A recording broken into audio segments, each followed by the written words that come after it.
Hello everyone. Thank you for joining today's session of newspaper analysis. Let us straight away get into it. So these are the articles we are going to see in today's newspaper analysis. The first article is about the rise of UPI and challenges of market vulnerabilities. And second article goes as grave new world, human induced losses of elder species. And the third article is about India's obligations towards Rohingya refugees. And the fourth article is about Jimmy Carter, his legacy and India's connection to it. So let us straight away get into our first article, which is nothing but the rise of UPI and challenges of market vulnerabilities. நம்ம இப்போ white ஸ்ப்ரெட்டாக UPI வந்துட்டு use பண்ண ஆரம்பிச்சிட்டோம் இல்லையா, அது எப்படி இப்படி rice ஆகிருக்கு, எந்த அளவுக்கு அது க்ரோ ஆகியிருக்கு அப்படின்றதையும் அதனோட இம்பேக்ட் என்னன்றதையும் நம்ம பார்க்கலாம்.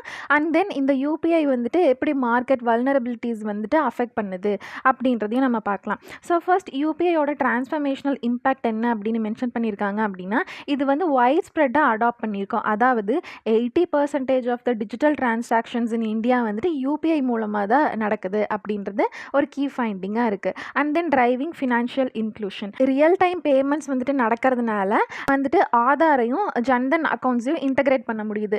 ஸோ இந்த மாதிரி இன்டகிரேட் பண்ண நம்ம ரியல் டைம் பேமெண்ட்ஸ் யூஸ் பண்ணோம் அப்படின்னா நம்ம இன்க்ளூசிவிட்டியை வந்துட்டு நம்மளால் இன்னும் ஃபோஸ்டர் பண்ண முடியுது அப்படின்னு சொல்கிறாங்க. அதாவது நம்ம எல்லா பீப்புள்ஸையும் வந்துட்டு மைனாரிட்டிஸ், மெஜாரிட்டிஸ் இந்த மாதிரி யாரையும் எக்ஸ்க்ளூட் பண்ணாமல் இன்க்ளூசிவிட்டியை நம்ம ப்ரொமோட் பண்ண முடியுதுன்னு சொல்கிறாங்க.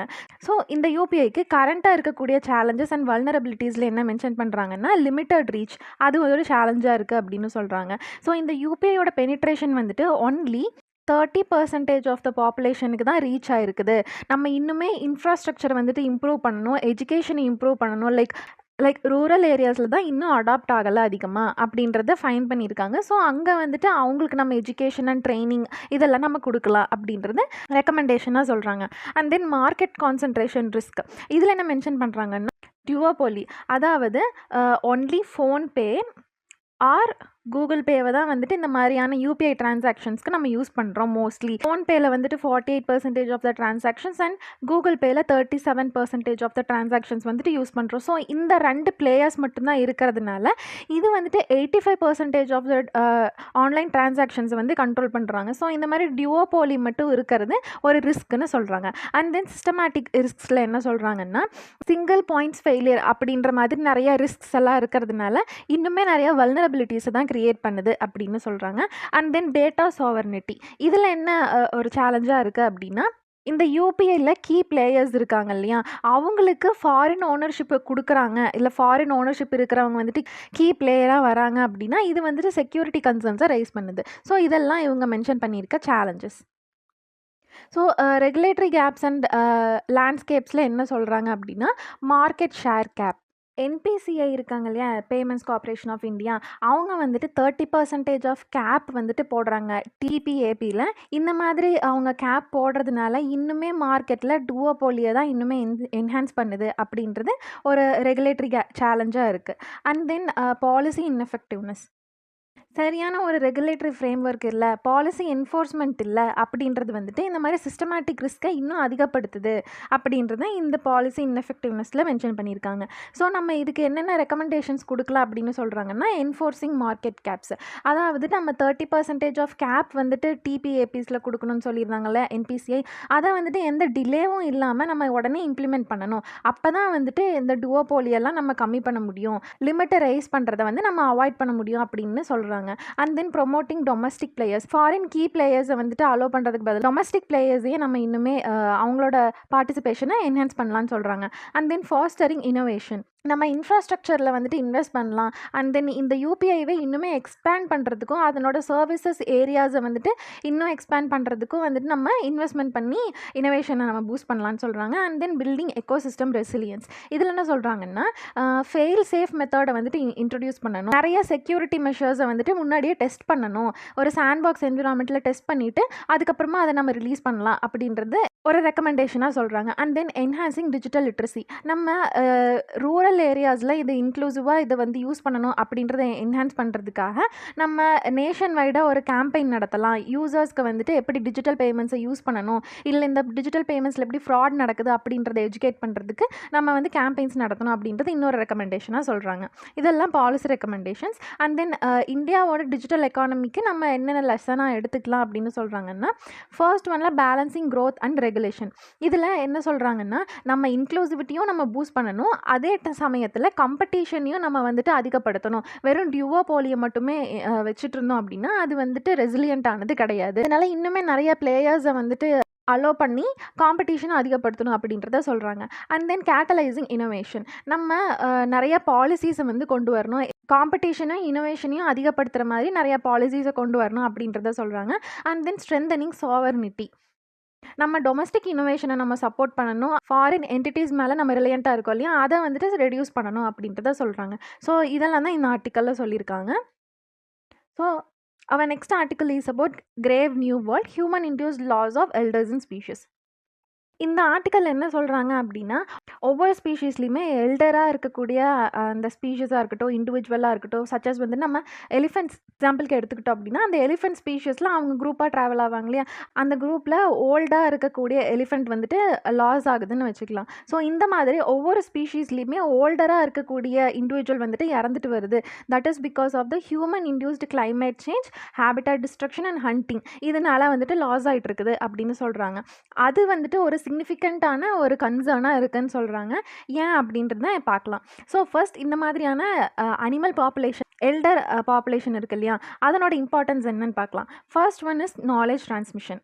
இந்த மாதிரி எல்டராக இருக்கக்கூடிய இண்டிவிஜுவல் வந்துட்டு அதனோட குரூப்ஸுக்கு அது ஒரு கைடிங்காக இருக்கும். சச்சஸ் வந்துட்டு எந்த மாதிரியான மைக்ரேட்டரி ரூட்டில் போகிறது, அண்ட் தென் சர்வைவல் ஸ்ட்ராட்டஜிஸ் எப்படி, ப்ரிடேட்டர்கிட்டேருந்து எப்படி தப்பிக்கிறது, அந்த மாதிரியான டெக்னிக்ஸ் எல்லாம் வந்துட்டு சொல்லித்தரதுக்காகவே இந்த மாதிரியான எல்டர் ஸ்பீஷீஸ் வந்துட்டு ரொம்ப இம்பார்ட்டண்ட்டாக இருக்குது நாலேஜ் டிரான்ஸ்மிஷனில். சச்சஸ் வந்துட்டு எலிஃபென்ட்ஸில் எலிஃபென்ட் மேட்ரியாக்ஸ் இதில் வந்துட்டு ரொம்ப ஹெல்ப்ஃபுல்லாக இருக்கும். And then parental assistance. இதில் வந்துட்டு எக்ஸாம்பிளுக்கு என்ன சொல்கிறாங்க அப்படின்னா, ஆர்காஸ் அப்படின்னு ஒரு வேல் ஸ்பீஷீஸ் இருக்குது. இந்த வேல் ஸ்பீஷீஸில் வந்துட்டு இந்த எல்டராக இருக்கக்கூடிய இண்டிவிஜுவல் வந்துட்டு ரொம்ப important. Because grandmother effect அப்படிங்கிறத வந்துட்டு இம்பார்ட்டண்ட்டான விஷயமா நடக்கும். பிகாஸ் அதில் என்ன நடக்கும் அப்படின்னா, ஓல்டராக இருக்கக்கூடிய அந்த வேல் ஸ்பீஷீஸ் வந்துட்டு அதனோட எங்கர் ஜென்ரேஷனுக்கு சர்வைவல் ஸ்கில்ஸையும் ஃபுட்டை எப்படி நம்ம ஃபெச் பண்ணணும் அப்படின்றது எல்லாமே கற்றுக் கொடுக்கும். அப்படி இந்த மாதிரி கற்றுக் கொடுக்கறதுனால இன்னுமே அதுக்கு அடுத்து வரக்கூடிய ஜென்ரேஷனில் இருக்க அடுத்தடுத்த ஃபிஷ்ஷஸ் எல்லாமே இன்னுமே ஹெல்தியரான ஆஃப் ஸ்ப்ரிங்ஸை வந்து ப்ரொடியூஸ் பண்ணும். அண்ட் தென் அது வந்துட்டு இதே மாதிரி நிறைய நாலேஜ் ட்ரான்ஸ்மிஷனை அதனோட ஆஃப் ஸ்ப்ரிங்ஸ்க்கு பண்ணும். இதுதான் வந்துட்டு பேரண்டல் அசிஸ்டன்ஸில் ஓர்காஸ் அப்படின்ற வேல் ஸ்பீஷஸில் கிராண்ட் மதர் எஃபெக்ட் அப்படின்னு மென்ஷன் பண்ணுவாங்க. அண்ட் தென் அடாப்டேஷன்ஸில் என்ன பார்க்கலாம் அப்படின்னா, எல்டர்ஸ் வந்துட்டு அந்த அந்த ஸ்பீஷஸோட குரூப்ஸ்க்கு இந்த மாதிரி என்விரான்மெண்டல் சேஞ்சஸை நம்ம எப்படி கோப் பண்ணலாம், ஹியூமன் டிஸ்டர்பன்சஸ்லேருந்து எப்படி தப்பிச்சுக்கலாம் அப்படின்றதெல்லாம் வந்துட்டு சொல்லி தரும். ஏன்னா இது வந்துட்டு நிறைய நாள் இருந்திருக்கிறதுனால அதுக்கு நிறைய எக்ஸ்பீரியன்ஸ் இருந்திருக்கும். அதனால இது வந்துட்டு அதனோட ஸ்பீஷஸ்க்கு ஹெல்ப் பண்ணும். Impact of elder loss on ecosystem என்னென்னவா இருக்கும் அப்படின்னா, ஃபர்ஸ்ட் ஒன் சோஷியல் இன்ஸ்டெபிலிட்டி.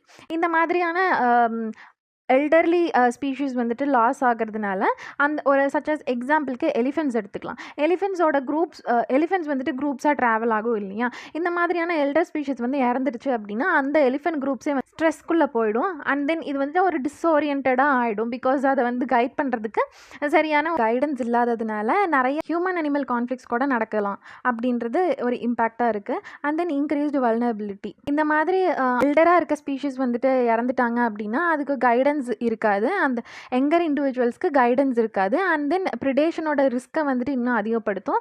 அவங்க வந்துட்டு ஈஸியாக அதனோட ப்ரிடேட்டர்கிட்ட மாட்டி இறந்து போயிடலாம். ஸோ அதனால் வல்னரபிலிட்டி இன்க்ரீஸ் பண்ணும். Reduced resilience. எல்டர் ஸ்பீஷீஸ் வந்துட்டு லாஸ் ஆகிறதுனால அதனோட எங்கர் ஜென்ரேஷன்ஸோட ability to adapt climate extremes வந்துட்டு கம்மியாயிருது. பிகாஸ் எல்டர்ஸாக இருந்துச்சுன்னா எப்படி கோப் பண்ணலாம் அப்படின்னு கைடன்ஸ் கொடுப்பாங்க. அது மாதிரி இல்லாததுனால இந்த மாதிரி ரெசிலியன்ஸ் வந்துட்டு ரெடியூஸ் ஆகிறது இன்னொரு இம்பேக்டாக இருக்குது. தென் இதுக்கு நம்ம கன்சர்வேஷன் பண்ணுறதுக்கு என்ன பண்ணலாம் அப்படின்னு சொல்கிறாங்க அப்படின்னா கோர் பிரின்சிபல்ஸ். அதை நம்ம ஏஜ் ஸ்ட்ரக்சர்ஸ், அதை ஏஜ் பாப்புலேஷன் நம்ம ப்ரொடெக்ட் பண்ணுற மாதிரி நம்ம ஏதாவது மெக்கானிசம் கொண்டு வரலாம். சச் ஆஸ் வந்துட்டு ஃபிஷ்ஷிங் கியரில் வந்துட்டு நம்ம செலக்டட் ஃபிஷ்ஷிங் கியர் நம்ம யூஸ் பண்ணலாம் அப்படின்றது ஒரு ரெக்கமெண்டேஷனாக சொல்கிறாங்க. அண்ட் தென் இதில் இருக்கக்கூடிய சேலஞ்சஸ் என்ன சொல்கிறாங்க அப்படின்னா, ஒரு ஃபிஷ் ஸ்பீஷீஸை வந்துட்டு நம்ம கன்சர்வ் பண்ணுறதுக்காக செலக்டிவ் ஃபிஷ் கியர் யூஸ் பண்ணோம்னா அதில் மற்ற ஃபிஷ் ஸ்பீஷீஸும் வந்துட்டு கண்டிப்பாக கேட்ச் ஆகும் இல்லையா? அதனால் கண்டிப்பாக அது வந்து எக்கனாமிக் நீட்ஸை வந்துட்டு அது பேலன்ஸ் பண்ண முடியாது கன்சர்வேஷனோட அப்படின்றது ஒரு சேலஞ்சாக இருக்குது. அண்ட் தென் பாலிசி கேப்ஸில் என்ன சொல்கிறாங்க அப்படின்னா, IUCN வந்துட்டு இந்த எல்டர்லி இண்டிவிஜுவல்ஸ் வந்துட்டு ஒரு ஸ்பீஷீஸில் லாஸ் ஆகிறத இன்னும் கன்சிடர் பண்ணல. ஸோ அதனால் அதுக்கு IUCN வந்துட்டு ஏதாவது ஒரு கன்சர்வேஷன் எசென்ஷியல்ஸ் எடுக்கணும் அப்படின்றது இன்னொரு பாலிசி கேப்பாக இருக்குது. இதுக்கு ரெக்கமெண்டேஷன்ஸில் என்ன சொல்கிறாங்க அப்படின்னா, நம்ம அந்த ஸ்பீஷீஸில் ஓல்டர் இண்டிவிஜுவல்ஸை ப்ரொடெக்ட் பண்ணுறதுக்கு நம்ம ஏதாவது ரெகுலேஷன்ஸை வந்து ஸ்ட்ரென்தன் பண்ணணும்னு சொல்கிறாங்க. அண்ட் தென் டார்கெட்டட் இன்டர்வென்ஷன்ஸ் கொண்டு வரதுக்காக நம்ம ஏதாவது இனோவேஷன் கொண்டு வரணும். நம்ம எக்கலாஜிக்கலாகவும் நம்ம பேலன்ஸ் பண்ணணும். அண்ட் தென் எக்கனாமிக் ப்ரியாரிட்டிஸையும் நம்ம பேலன்ஸ் பண்ணுற மாதிரி கொண்டு வரணும்னு சொல்கிறாங்க. அண்ட் தென் நம்ம இந்த மாதிரி லாங்கிவிட்டி கன்சர்வேஷன், அதாவது எல்டர்லி இண்டிவிஜுவல் வந்து கன்சர்வேஷன் பண்ணுறத வந்துட்டு நேஷனல் அண்ட் குளோபல் ஃப்ரேம் ஒர்க்கில் இன்கார்பரேட் பண்ணணும் அப்படின்றது இன்னொரு ரெக்கமெண்டேஷனாக சொல்கிறாங்க. So that's it about this article. Our next article is about India's obligations towards Rohingya refugees. So இந்த ஆர்டிக்கலில் என்ன பார்க்கலாம் அப்படின்னா, இந்த மாதிரி ரொஹிங்கியா ரெஃப்யூஜிஸ் வந்துட்டு இந்தியாவுக்குள்ளே மைக்ரேட் ஆகி வராங்க இல்லையா, அவங்கள வந்துட்டு கண்டிப்பாக நம்ம டிடென்ஷன் சென்டர்ஸில் தான் வச்சுருப்போம். ஸோ இந்த நிறையா ரொஹிங்கியா ரெஃப்யூஜிஸ் வந்துட்டு ரொம்ப இந்தியாவில் இன்ஃப்ளக்ஸ் இருக்குது. ஸோ அதனால் இந்தியாவோட ஆப்ளிகேஷன்ஸ் அதில் என்ன அப்படின்றத நம்ம பார்க்கலாம். ஸோ இந்த ஆர்டிக்கலில் என்ன சொல்கிறாங்க அப்படின்னா, ஹியூமன் ரைட்ஸ் வயலேஷன் நடக்குது அப்படின்னு சொல்கிறாங்க. அதாவது இந்த மாதிரி ரெஃப்யூஜிஸ் வராங்க இல்லையா, இந்த மாதிரி ரெஃப்யூஜிஸை நம்ம ரொம்ப நாள் வந்துட்டு டிடென்ஷன் சென்டர்ஸில் வச்சுருக்கோம். அதுவும் அந்த டிடென்ஷன் சென்டர்ஸ் வந்துட்டு ரொம்ப புவர் கண்டிஷனாக இருக்குது. அண்ட் ஆல்சோ வந்துட்டு ரொம்ப நாள் அதே இடத்துல வச்சுருக்கிறது வந்து ஒரு ஹியூமன் ரைட்ஸ் வயலேஷனாக இருக்குது அப்படின்னு சொல்கிறாங்க. And then civil society constraint, civil society organisations வந்துட்டு இன்னும் ரொம்ப அண்டர் ஃபண்டடாக இருக்குது. அண்ட் தென் FCRA லைசன்ஸும் வந்துட்டு எக்ஸ்பயர் ஆனதுனால நம்ம லீகலாக வந்துட்டு இந்த ரெஃப்யூஜிஸ்க்கு வந்து எந்த ஒரு எய்டுமே நம்மளால் இப்போ கொடுக்க முடியாத சுச்சுவேஷனில் இருக்கும். And then lack of legal representation, இந்த மாதிரியான ரெஃப்யூஜிஸ்க்கு வந்துட்டு நம்ம ஏதாவது அட்வொகேட் பண்ணுற மாதிரி ஏதாவது லாயர்ஸ் கேஸ் எடுக்கலாம் அப்படின்னு போனால் ஏதாவது ரிப்பர்கஷன்ஸ் வந்துடும் அப்படின்றதுனால நிறைய லாயர்ஸுமே அவங்கள வந்து ரெப்ரசன்ட் பண்ண மாட்டேங்கிறாங்க. ஸோ இதெல்லாம் வந்துட்டு இஷ்யூஸாக இருக்குது. ஸோ இந்த ரொஹிங்கியா ரெஃப்யூஜிஸும் இன்டர்நேஷ்னல் லா பற்றி பார்க்கலாம். ஸோ ஃபர்ஸ்ட் குளோபல் கண்டெக்ஸ்டில் வந்துட்டு என்ன மென்ஷன் பண்ணியிருக்காங்கன்னா, இந்த ரொஹிங்கியா முஸ்லீம்ஸை வந்துட்டு ஒரு ஸ்டேட்லெஸ் குரூப்பாக இப்போதைக்கு கன்சிடர் பண்ணுறாங்க. அண்ட் தென் இப்போதைக்கு இந்தியாவில் மட்டுமே 22,500 ரொஹிங்கியா முஸ்லீம்ஸ் வந்துட்டு இன்னும் இருக்காங்க. அண்ட் தென் நான் ரிஃப்யூல்மெண்ட் பிரின்சிபல், இதில் என்ன சொல்கிறாங்கன்னா, அதான் அந்த கண்ட்ரிலேருந்து வெளியில் போனதுக்கப்புறம் திருப்பி அவங்க ரிட்டனாக வராங்க அப்படின்னா அவங்கள வந்துட்டு பர்சிக்யூட் பண்ணக்கூடாது அப்படின்றது ஒரு இன்டர்நேஷ்னல் லாவாக இருக்குது. அதை தான் வந்துட்டு நான் ரிஃபில்மெண்ட் பிரின்சிபல் அப்படின்னு சொல்கிறாங்க. அண்ட் தென் அதர் இன்ஸ்ட்ருமெண்ட்ஸ் என்னென்ன இருக்குது அப்படின்னா, ICCPR, which is nothing but International Covenant on Civil and Political Rights. very similar கன்வென்ஷன்ஸ்லேயும் இந்தியா வந்துட்டு பார்ட்டியாக இருக்கிறதுனால நான் ரிஃப்யூல்மெண்ட் பிரின்சிபலை ஃபாலோ பண்ணி தான் ஆகணும். And then India's position on ரெஃப்யூஜிஸில் என்ன சொல்கிறாங்கன்னா, நான் சிக்னேச்சரி ஸ்டேட்டஸ், அதாவது 1951 நடந்த ரெஃப்யூஜி கன்வென்ஷன் அண்ட் தென் அதனோட ப்ரோட்டோகாலுக்கு நம்ம இன்னுமே வந்துட்டு நான் சிக்னேட்டரியாக தான் இருக்கும், இன்னும் சைன் பண்ணலை. ஸோ அதனால் நமக்கு ஒரு பைண்டிங் ஆப்ளிகேஷன் கிடையாது. பட் டொமஸ்டிக் ஃப்ரேம் ஒர்க் வந்துட்டு இருக்குது. என்ன அப்படின்னா, இந்த மாதிரியான ரெஃப்யூஜிஸை வந்துட்டு இல்லீகல் மைக்ரண்ட்ஸாக நம்ம வந்துட்டு கிளாஸிஃபை பண்ணுவோம். எந்த லா மூலியமானா ஃபாரினர்ஸ் ஆக்ட் 1946 மூலியமாக இல்லீகல் மைக்ரண்ட்ஸை நம்ம கிளாஸிஃபை பண்ணுவோம். அண்ட் தென் ஆல்சோ ஜுடிஷியல் இன்டர்வென்ஷன்ஸில் என்ன நடந்திருக்கு அப்படின்னா, 2021 சுப்ரீம் கோர்ட் வந்துட்டு ஒரு டிசிஷன் கொடுத்துருக்காங்க. என்ன அப்படின்னா, நேஷ்னல் செக்யூரிட்டியை வந்துட்டு ஒரு காரணமாக இருந்துச்சு அப்படின்னா நம்ம வந்துட்டு இந்த ரெஃப்யூஜிஸை நம்ம டீபோர்ட் பண்ணலாம், அதாவது அவங்கள வந்துட்டு திருப்பி அவங்களோட கண்ட்ரிக்கு நம்ம சென்ட் பண்ணலாம் அப்படின்றது. ஸோ இதுதான் வந்துட்டு ரெஃப்யூஜிஸில் இந்தியாவோட பொசிஷன். ஸோ இதுக்கு இருக்க சேலஞ்சஸ் அண்ட் கன்சர்ன்ஸ் என்ன அப்படின்னா, நம்ம இந்த மாதிரி ரெஃப்யூஜியோட குரூப்ஸை வந்துட்டு இன்கன்சிஸ்டண்ட்டாக ட்ரீட் பண்ணுறோம். பிகாஸ் வந்து 2019 கொண்டு வந்த CAAல வந்துட்டு சிட்டிசன்ஷிப் அமெண்ட்மெண்ட் ஆக்டில் நம்ம ரிமூவ் பண்ணிட்டோம். ஸோ இந்த மாதிரி நம்ம ரிமூவ் பண்ணுறதுனால நம்மளால கிளாஸிஃபை பண்ண முடியல. அண்ட் தென் லிவிங் கண்டிஷன் மாதிரியான ரெஃப்யூஜிஸை நம்ம டிடென்ஷனில் ரொம்ப நாள் வச்சுருக்கிறதும் அண்ட் தென் அந்த கண்டிஷன்ஸே ரொம்ப புவராக இருக்கிறதும் வந்துட்டு ஒரு ஹியூமன் ரைட்ஸை வயலேட் பண்ணுற மாதிரி இருக்குது. இதெல்லாம் இதனோட சேலஞ்சஸ் அண்ட் கன்சர்ன்ஸ். அண்ட் இந்தியாவோட இன்டர்நேஷ்னல் ஆப்ளிகேஷன்ஸ் என்ன அப்படி article 51C of Indian constitution என்ன மென்ஷன் பண்ணுதுன்னா, நம்ம இன்டர்நேஷ்னல் லாவை நம்ம ரெஸ்பெக்ட் பண்ணுவோம் அப்படின்னு நம்ம மென்ஷன் பண்ணியிருக்கோம். ஸோ கண்டிப்பாக ரெஃப்யூஜிஸ்க்காக இன்டர்நேஷ்னல் லா ஏதாவது இருக்குன்னா கண்டிப்பாக அதை ரெஸ்பெக்ட் பண்ணணும். அண்ட் தென் ஜுடிஷியல் இன்டர்பிரிட்டேஷன், இதில் என்ன சொல்கிறாங்கன்னா, இந்த மாதிரி ரிஃபுல்மெண்ட், அதாவது இந்த மாதிரி ரெஃப்யூஜீஸை வந்துட்டு ரிஃபுல்மெண்ட் பண்ணுறது வந்துட்டு டைரெக்டாக ஆர்டிகல் 21 ஆஃப் இந்தியன் கான்ஸ்டிடியூஷனில் லிங்க் பண்ண முடியும். அதாவது right to life and personal liberty மூலமா அப்படின்றது ஒரு ஜுடிஷியல் இன்டர்பிரிட்டேஷனில் கொடுத்துருக்காங்க. So that's it about this article. And our next article is about Jimmy Carter. இவர் வந்துட்டு யூஎஸோட முன்னாள் பிரசிடெண்ட்டாக இருந்திருக்காரு. அவர் வந்துட்டு சேட்லி பாஸ்ட் அவே. ஸோ அதனால அவரை பற்றியும் அண்ட் தென் அவரும் இந்தியாவோட கனெக்ஷன்ஸ் பற்றியும் நம்ம பார்க்கலாம். ஸோ ஃபர்ஸ்ட் அவரோட லெகசி பற்றி பார்த்தோம் அப்படின்னா குளோபல் ஹியூமனிடேரியன் எஃபர்ட்ஸ். இவர் வந்துட்டு குளோபல் லெவலில் ஹியூமனிடேரியன் எஃபர்ட்ஸ்க்கு ரொம்ப நிறைய ஒர்க் பண்ணியிருக்காரு. பிரசிடெண்ட்டாக இருந்துட்டு அதுக்கப்புறம் வெளியில் வந்துட்ட பீரியட்லையுமே இந்த மாதிரி டிசீஸை எராடிகேட் பண்ணுறதுக்காகவும் பீஸை ப்ரொடெக்ட் பண்ணுறதுக்காகவும் ஹியூமன் ரைட்ஸை வந்துட்டு ப்ரொடெக்ட் பண்ணுறதுக்காகவும் நிறைய ஹியூமனிடேரியன் எஃபர்ட்ஸ் வந்து எடுத்திருக்காரு. எலெக்ஷன்ஸ் வந்துட்டு ஃபேராக நடக்கணும், அது மட்டும் இல்லாமல் அண்டர் ப்ரிவிலேஜ் குரூப்ஸையும் வந்துட்டு இன்வால்வ் பண்ணணும் அப்படின்றத வந்துட்டு அவர் அட்வொகேட் பண்ணியிருக்காரு, which is an act of humanity வந்து அவரோட ஒரு லெகசியாக சொல்லலாம். அண்ட் கீ அக்காம்ப்ளிஷ்மெண்ட்ஸை என்ன மென்ஷன் பண்ணுறாங்கன்னா சிவில் அண்ட் ஹியூமன் ரைட்ஸை வந்துட்டு ப்ரொடெக்ட் பண்ணுறதுக்காக தான் அவர் ரொம்ப ஒர்க் பண்ணியிருக்காரு அப்படின்னு சொல்கிறாங்க. அண்ட் தென் டிப்ளமேட்டிக் மிஷன்ஸை வந்துட்டு அவர் லெட் பண்ணியிருக்காரு. எமர்ஜிங்காக இருக்கக்கூடிய நியூ டெமோக்ராட்டிக் கண்ட்ரீஸ்க்குமே வந்துட்டு அவர் நிறைய சப்போர்ட் கொடுத்துருக்காரு. அண்ட் தென் டிப்ளமேட்டிக் மிஷன்ஸையும் அவர் லெட் பண்ணியிருக்காரு அப்படின்றது இன்னொரு கீ அக்காம்ப்ளிஷ்மெண்ட். ஸோ இந்த கார்ட்டரோட இந்தியாஸ் கனெக்ஷன்ஸ் என்ன மென்ஷன் பண்ணுறாங்க அப்படின்னா ஹிஸ்டாரிக்கல் கண்டெக்ஸ்டில் பார்த்தோம்னா 1978 அதாவது கோல்டு வார் டைம்ஸ்லேயே வந்துட்டு அவர் இந்தியாவை விசிட் பண்ணியிருக்காரு. இந்த மாதிரியான ஒரு விசிட் வந்துட்டு ரொம்ப இம்பார்ட்டண்ட்டான விஷயம். பிகாஸ் வந்துட்டு பாகிஸ்தானோட அலைன் ஆகலை அப்படின்றத இண்டிகேட் பண்ணுற மாதிரி, அதாவது இந்தியாவுக்கு ஃபுல்லாக சப்போர்ட் பண்ணுறதை இண்டிகேட் பண்ணுற மாதிரி இருந்துச்சு.